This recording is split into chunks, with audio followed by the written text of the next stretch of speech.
nombre del Padre, del Hijo y del Espíritu Santo. Amén. Seguimos entonces con el Catecismo del Padre Astete. Estamos en el sacramento del orden. La pregunta que dice: ¿para qué es el sacramento del orden? El sacramento del orden es para consagrar y ordenar ministros de la Iglesia, como son obispos, sacerdotes, diáconos, etc. Entonces esa es la finalidad del sacramento del orden: perpetuar los ministros sagrados, los ministros de la Iglesia, el santo sacrificio de la misa y los sacramentos en última instancia. Los ministros de la Iglesia, ¿qué poderes tienen? Los ministros de la Iglesia tienen los poderes de enseñar, de gobernar y de santificar a los hombres, especialmente por medio de los sacramentos. ¿Quién dio estos poderes a los ministros de la Iglesia? El que dio estos poderes a los ministros de la Iglesia fue el mismo Jesucristo. El día de Jueves Santo, que cuando celebra la primera misa, ahí ordena a los apóstoles, cuando les dice: haced esto en memoria mía. En ese momento Él les transfiere o les transmite el poder de celebrar misas, de consagrar, porque los apóstoles fueron hechos obispos por nuestro Señor, para que luego ellos pudieran consagrar a otros obispos y ordenar sacerdotes. La siguiente pregunta: ¿deben ser respetados y venerados los ministros de la Iglesia?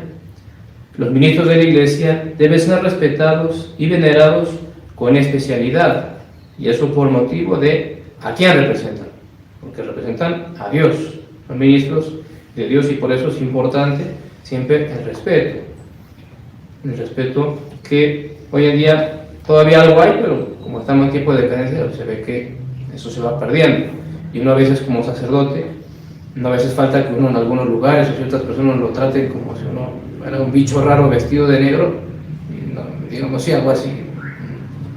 Entonces sí, se va perdiendo. Yo me imagino que hace unos 50 años, 100 años, un país como Colombia, cualquier país de mayoría católica, cualquier ensotanado o con hábito, todo el mundo sería el máximo respeto. Y hoy en día todavía hay respeto, se ve, y en especial en general la gente más mayor, pero la juventud en particular uno nota más como una indiferencia, es un bicho raro, ¿no?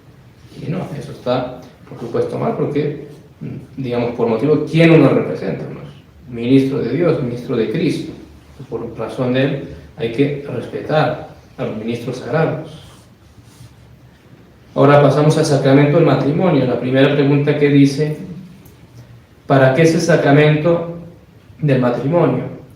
El sacramento del matrimonio es para casar y dar gracia a los casados, con la cual vivan entre sí pacíficamente y críen hijos para el cielo. Además, aumenta la gracia santificante a los que lo contraen dignamente. Entonces, el sacramento del matrimonio, como siempre hemos enseñado, el primario y principal es la procreación de los hijos, tener hijos. Por eso es que Dios hizo el matrimonio, el fin principal. Por tanto, la planificación, anticoncepción, es un pecado grave, un pecado mortal, que por desgracia hoy en día está muy difundido en nuestra época moderna.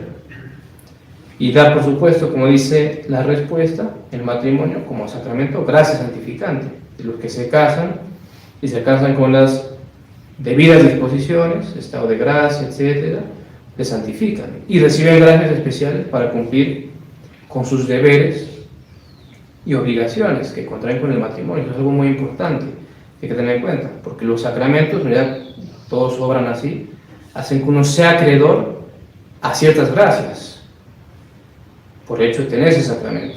Por ejemplo, el sacramento del orden, que recién veíamos también, uno no solamente recibe esos poderes de decir misa, de perdonar pecados, etc., sino que uno también se hace acreedor a gracias especiales de Dios para cumplir fielmente con los deberes sacerdotales.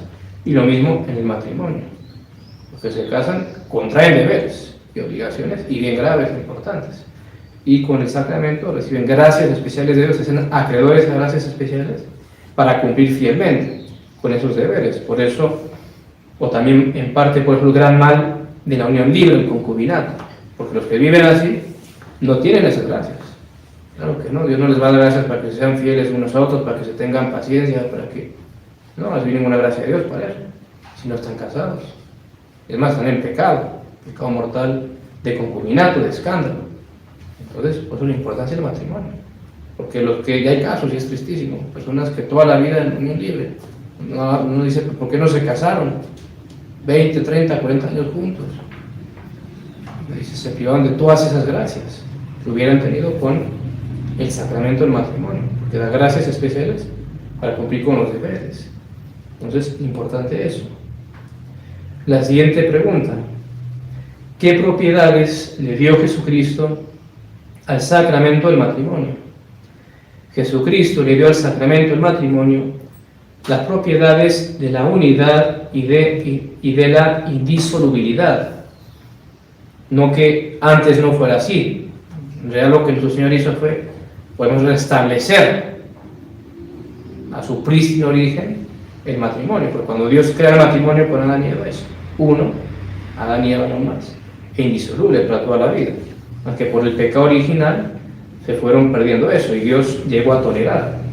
La poligamia, por ejemplo, en el Antiguo Testamento era una tolerancia que Dios hacía, y también del nivel de repudio. De hecho, digamos, los judíos le tiran eso en cara a su Señor y le responde: por la dureza de vuestro corazón os permitió Moisés repudiar a vuestras mujeres, pero en el principio no fue así.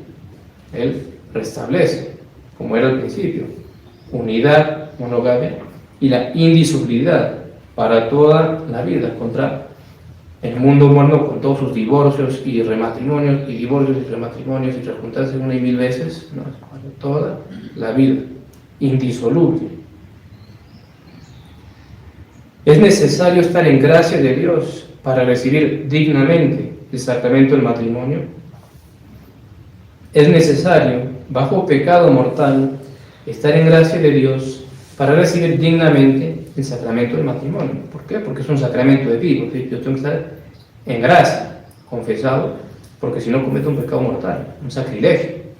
Todos los sacramentos de vivos, si yo los recibo con pecado mortal, hago un sacrilegio. O sea, la Sagrada Comunión, sacrilegio si comulgo con pecado mortal; la confirmación, pecado mortal sacrilegio si lo recibo con pecado mortal; la extrema unción, que veíamos ayer, tengo que estar en esta gracia, por eso me tengo que confesar antes; matrimonio, el orden sagrado también, todos esos sacramentos, si uno los recibe con pecado mortal, sin la confesión, uno hace un sacrilegio, pecado gravísimo. La siguiente pregunta: ¿cómo han de disponerse para recibir el sacramento del matrimonio los que no se hallan en gracia de Dios? Los que no se hallan en gracia de Dios deben confesarse antes de recibir el sacramento del matrimonio, evidentemente, porque si no harían un sacrilegio, como estamos diciendo. Y la siguiente y última pregunta por el día de hoy: el llamado matrimonio civil es sacramento.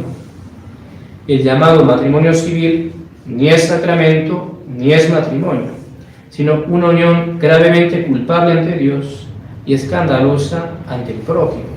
Entonces hay que tener bien claro, el matrimonio civil ante Dios no es nada, no vale. Los que se casan solamente por lo civil están en unión libre, en concubinato ante Dios.